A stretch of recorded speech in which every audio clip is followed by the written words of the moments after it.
Liquor policy వ్యవహారంలో చంద్రబాబు నాయుడు గారు ఆయన ప్రభుత్వం కక్షపూరితంగా వేస్తున్నటువంటి కేసులు, దానికోసం చట్టాన్ని ఉల్లంఘించడం, దర్యాప్తు సంస్థల్ని చేతిలోకి తీసుకోవడం, అధికారాన్ని దుర్వినియోగం చేయడం, ఈ అంశాలపైన అదేవిధంగా జగన్మోహన్ రెడ్డి గారు లేవనెత్తినటువంటి అనేక అంశాల మీద రాష్ట్రంలో ప్రజల మధ్య విస్తృతంగా చర్చ జరుగుతోంది. ఈ సందర్భంలో ప్రజల దృష్టిని మరల్చడానికి ఏదైతే నిజాలు తెలుసో ఆ నిజాలన్నీ కూడా ప్రజలకి పూర్తిగా అర్థమవుతాయి. జగన్మోహన్ రెడ్డి గారు లేవనెత్తిన అంశాల ద్వారానే చంద్రబాబు నాయుడు గారి ముఠ అర్థం చేసుకొని ప్రజల నుంచి దృష్టిని మరల్చడానికి, ఆ నిజాలని ప్రజలకు నుంచి కొత్త కొత్త అబద్ధాలతో వారందరినీ కూడా దృష్టి మరల్చడానికి నిత్యం చంద్రబాబు నాయుడు గారి ముఠా ప్రయత్నం చేస్తూనే ఉంది. అందుకనే రాజ్యాంగబద్ధంగా ఏర్పడినటువంటి సంస్థల నుంచి కానీ, కోర్టులు కానీ, జడ్జిలు కానీ ఎవరు కూడా ట్రయల్ చేయకుండానే ఎల్లో ముఠా ట్రయల్ చేసేస్తా ఉంది. ఎల్లో ముఠా ట్రయల్ చేస్తోంది. ఇక్కడ రాజ్యాంగబద్ధంగా ఏర్పడినటువంటి సంస్థలు కానీ, కోర్టులు కానీ, జడ్జి గారులు కానీ ఎవరు కూడా ట్రయల్ చెయ్యకుండానే ఎల్లో ముఠా ట్రయల్ చేస్తోంది. ఎంత దుర్మార్గం ఇది! జగన్మోహన్ రెడ్డి గారి మీద కావాలనే విష ప్రచారం చెయ్యాలని, బురద జల్లాలని నిత్యం ఇదే పని పెట్టుకుంటా ఉంది. ఎల్లో ముఠా ఇదే పని పెట్టుకుంటా ఉంది. వాళ్లే ఆరోపణలు చేస్తారు, వాళ్లే ఆధారాలు ఉన్నాయంటారు, చివరికి ఆధారాలన్నీ కూడా చెరిపేశారని కూడా వాళ్లే అంటా ఉన్నారు. ఇవన్నీ ఎందుకు చేస్తూ ఉన్నారంటే ఈ లిక్కర్ పాలసీలో ఏదో స్కామ్ జరిగిపోయిందని ఒక కట్టుకథ అల్లి కక్షపూరితంగా కొంతమందిని ఇరికించి జైల్లో పెట్టారు. వారందరూ ఇప్పుడు కోర్టుల దగ్గర బెయిల్ పిటిషన్లు వేస్తుంటే మళ్ళీ సరికొత్త ఆరోపణలు చేసి వ్యవస్థల్ని ప్రభావితం చేయాలని నానా రకాలుగా ప్రయత్నాలు చేస్తూ ఉన్నారు. అందులో భాగంగానే రోజుకొక కొత్త బేతాళ కథ అల్లుతా ఉన్నారు. రోజుకొక కొత్త బేతాళ కథ. మొన్నటి వరకు రకరకాల మాటలు మాట్లాడారు. ఇప్పుడేమో కొత్తగా ఇంకొక బేతాళ కథ సృష్టించి డేటా మాయమైపోయింది, డేటా డిలీట్ చేశారు, డేటా కనబడట్లేదని ఒక కొత్త కథ మాట్లాడుతూ ఉన్నారు. ఇది ఒక కొత్త బేతాళ కథ. ఇది ఇందులో 350 టెరాబైట్ల డేటా లేకుండా డిలీట్ చేశారని, ఫోరెన్సిక్ కూడా దొరకకుండా చేశారని కొత్త బేతాళ కథలో రాశారు. దీన్ని బట్టి రాష్ట్ర ప్రజలందరికీ మాకు అర్థమవుతుంది ఏంటంటే ఈ ప్రభుత్వం దగ్గర ఎట్లాంటి ఆధారాలు లేవు, ఇదంతా పెద్ద కట్టు కదా అని రాష్ట్ర ప్రజలకి మాకు చాలా స్పష్టంగా అర్థమవుతుంది. మీరు మనుషుల్ని బెదిరించి, లొంగ తీసుకొని, భయపెట్టి, ప్రలోభపెట్టి తీసుకున్నటువంటి తప్పుడు వాంగ్మూలాలు, స్టేట్మెంట్లు తప్ప ఈ ప్రభుత్వం దగ్గర ఆధారాలు కానీ, ఎవిడెన్స్లు కానీ లేదనేది చాలా స్పష్టంగా అర్థమవుతోంది. ఇప్పటి వరకు వివిధ సందర్భాల్లో కానీ, కోర్టుల్లో కానీ, విచారణ సందర్భాల్లో కానీ ఒక్కటంటే ఒక్క ఆధారాన్ని కూడా కూటమి ప్రభుత్వం చెప్పలేకపోయింది.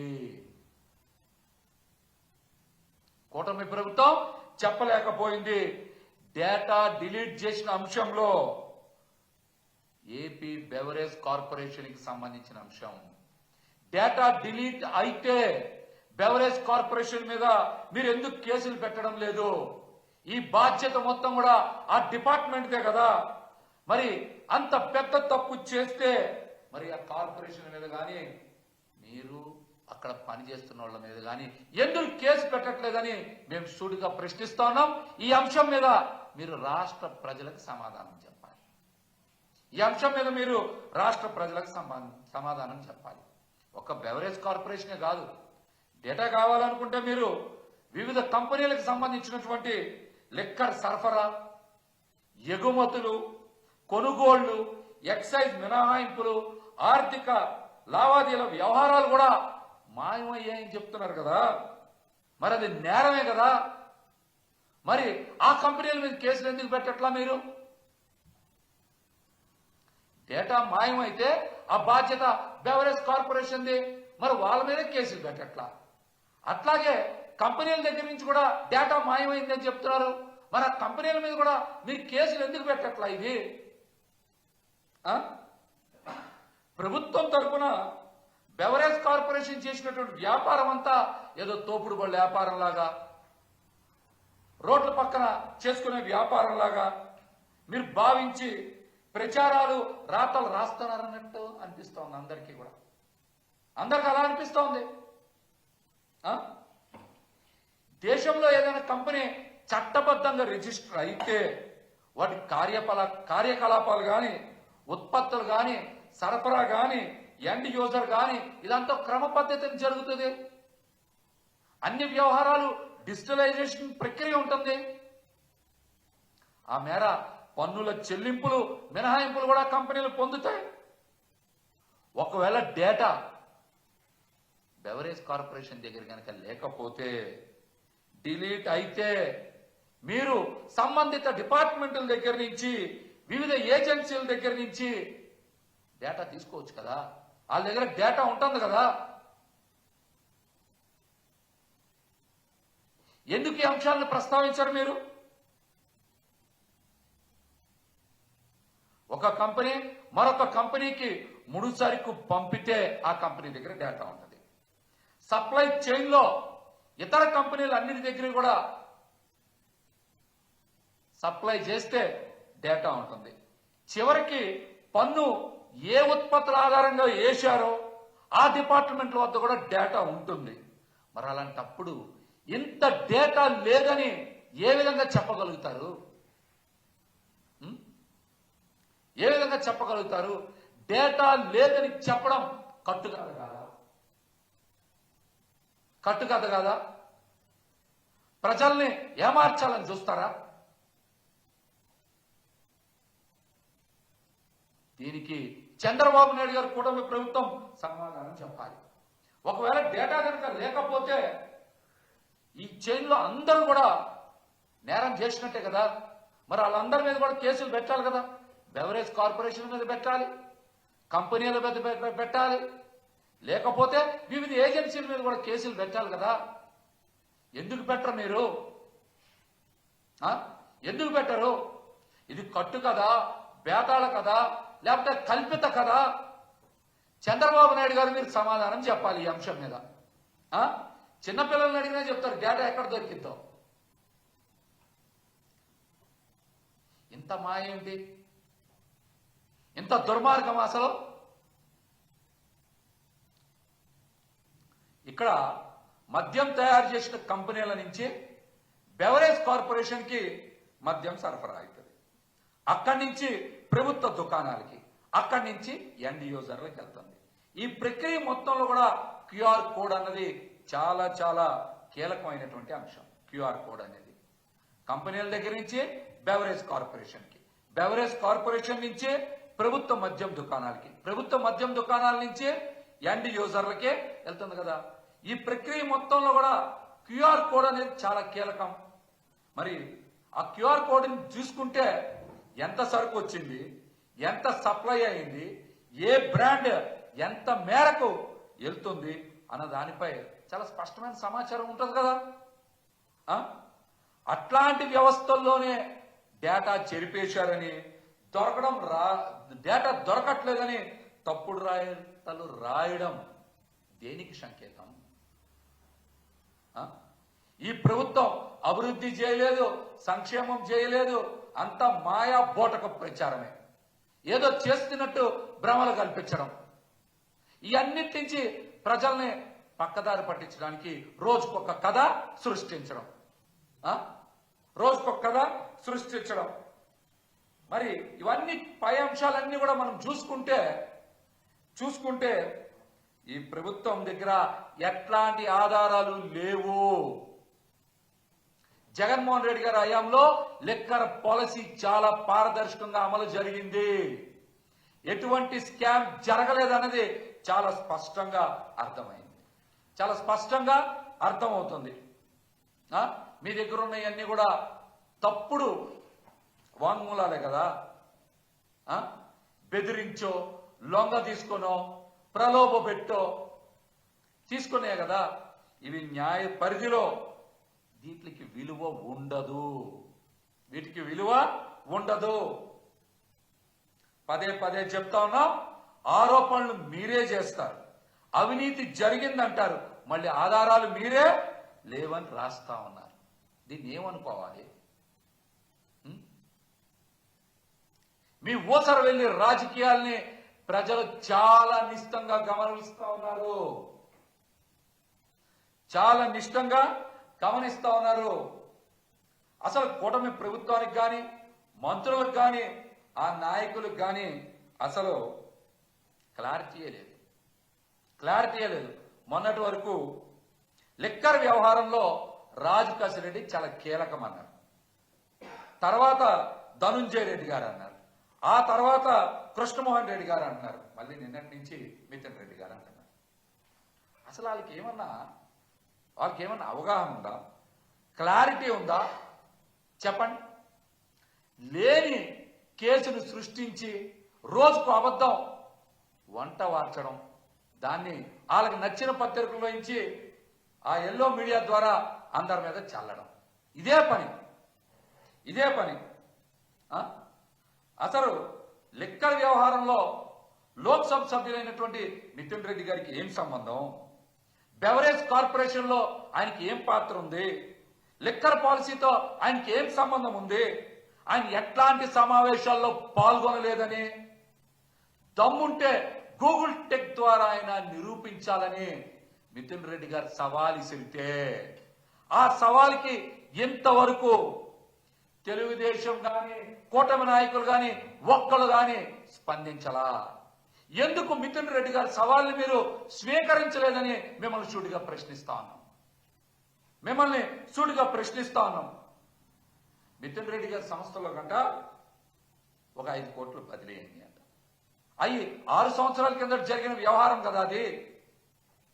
ఏదైనా ఒక కంపెనీ మరొక కంపెనీ మధ్య ఆర్థిక లావాదేవీలు ఉండడం అనేది సర్వసాధారణం. ఒక కంపెనీ ఇంకో కంపెనీ దగ్గర నుంచి ఆర్థిక సర్దుబాటు అప్పు తీసుకోవడం అనేది సర్వసాధారణంగా జరిగేటువంటి ప్రక్రియ అది. దాని మీద కూడా ఇష్టానుసారం ఆరోపణలు చేస్తా ఉన్నారు. 5 కోట్లు తీసుకున్నారని. ఆ 5 కోట్ల రూపాయల డబ్బు అగ్రిమెంట్స్ ఉన్నాయి. ప్రతి దానికి స్టాంప్ పేపర్ల మీద లిఖిత పూర్వకంగా వారిద్దరి మధ్య అగ్రిమెంట్ ఉంది. చెక్ ద్వారానే పేమెంట్లు జరిగినాయి. ఇన్కమ్ ట్యాక్స్ డిపార్ట్మెంట్ లో కూడా ఈ ట్రాన్సాక్షన్ మీద ఆడిట్ జరిగింది. మీరే చెప్పారు కదా డబ్బులు తిరిగి చెల్లించారని. డబ్బులు తిరిగి చెల్లిస్తే స్కామ్ అవుతుందా? మిథున్ రెడ్డి గారు డబ్బులు తిరిగి చెల్లిస్తే, నిజాయితీగా తీసుకున్న వాళ్ళకి ఇస్తే స్కామ్ అవుతుందా అది? చెప్పండి. డబ్బు తిరిగి చెల్లించారని మీరే కదా మళ్ళీ చెప్తా ఉన్నారు. మళ్ళీ ఆయన స్కామ్ లో ఉంటారేంటి? చెప్పండి. ఇప్పుడే మిథున్ రెడ్డి గారి మీద ఎందుకు ఈ కథ రాస్తా ఉన్నారంటే, హైకోర్టులో మిథున్ రెడ్డి గారి బెయిల్ పిటిషన్ ముందుకు రాబోతా ఉంది. అందుకని చట్టాన్ని ప్రభావితం చేయడానికి వీళ్ళు ఈ విధంగా ప్రయత్నం చేస్తూ ఉన్నారు. ఈ విధంగా ప్రయత్నం చేస్తున్నారు. మన దౌర్భాగ్యం ఏంటంటే, కూటమి ప్రభుత్వంలో రాజ్యాంగబద్ధంగా ఏర్పడినటువంటి సంస్థలు ట్రయల్ చేయక ముందే ఎల్లో మీడియాని ట్రయల్ చేసేస్తుంది. వాళ్ళే శిక్షలు వేసేస్తారు. ఇంత దుర్మార్గమా? చెప్పండి, ఎంత దుర్మార్గమా? అట్లాగే సజ్జల రామకృష్ణారెడ్డి గారికి సంబంధించిన భూముల వ్యవహారంలో కూడా ఎల్లో మీడియా ఇష్టం వచ్చినట్టు రాయడం, ప్రభుత్వం ఓవర్ యాక్షన్ చేయడం. 1993లోనే ఆ భూములని కొనుగోలు చేశారు. ఆ తర్వాత చంద్రబాబు నాయుడు గారు 3 సార్లు ముఖ్యమంత్రి అయ్యారు. మరి ఎప్పుడు మీరు అప్పుడు మాట్లాడలేదు గతంలో 1993లో కొనుగోలు చేసినటువంటి భూములు. ఆ తర్వాత చంద్రబాబు నాయుడు గారు 3 సార్లు ముఖ్యమంత్రి అయ్యారు. అప్పుడు ఎప్పుడు ఈ అంశాలు మాట్లాడలేదే. ఇప్పుడు మాత్రం ఏదో తప్పులు జరిగినట్టు అధికారుల మీద ఒత్తిడి తీసుకొచ్చి తప్పుడు ఆరోపణలు చేసి వారికి అనుకూలమైన మీడియాలో ఇష్టానుసారం విష ప్రచారం చేస్తా ఉన్నారు, మాయ ప్రచారం చేస్తా ఉన్నారు. సజ్జల రామకృష్ణారెడ్డి గారు అనేక సందర్భాల్లో చెప్పారు 2000 సంవత్సరం నుంచి ఆ భూములతో ఎటువంటి సంబంధం లేదని. అనేక సందర్భాల్లో ఆయన ఈ విషయాన్ని స్పష్టం చేశారు. అయినా ఆయన ఫోటో వేయడం, అబద్ధాలు ప్రచురించడం. ఎల్లో మీడియాకి వేరే పనే లేదు. పొద్దున్న లేచిన దగ్గర నుంచి ప్రజా సమస్యల మీదో లేకపోతే రాష్ట్రంలో ఆడపిల్లలు చనిపోతున్నటువంటి అంశాల మీదో లేకపోతే ఈ రాష్ట్ర ప్రభుత్వం చేస్తున్నటువంటి లక్షల కోట్ల అప్పుల మీదో ఇండస్ట్రియల్ కారిడార్ల పేరుతో వందల వేల ఎకరాలు కొట్టేస్తున్నటువంటి అంశాల మీదనో రైతులకి కనీసం గిట్టుబాటు ధర మద్దతు ధర రావట్లేదనేటువంటి అంశాల మీదనో చంద్రబాబు గారు అనుకూల మీడియాకి ఏం కనబడతల్లా ఏమి. ఎంతసేపు మీ ఇష్టం వచ్చినట్టు మీరే కథలు అల్లడం రాయడం, మీరే ట్రయల్ చేసేయడం. మీకు ఎవరైనా వ్యక్తులు నచ్చకపోతే వాళ్ళ మీద దుష్ప్రచారం చేయడం, మీరే ట్రయల్ చేయడం, ఇదో సాంప్రదాయంగా పెట్టుకున్నారు మీరు. ప్రజాస్వామ్యంలో ఇదంత మంచి పద్ధతి కాదని కూడా ఈ సందర్భంగా తెలియజేస్తున్నాం. గతంలో కూడా జగన్మోహన్ రెడ్డి గారు కొత్తగా పార్టీ పెట్టక ముందు నుంచే ఆయన మీద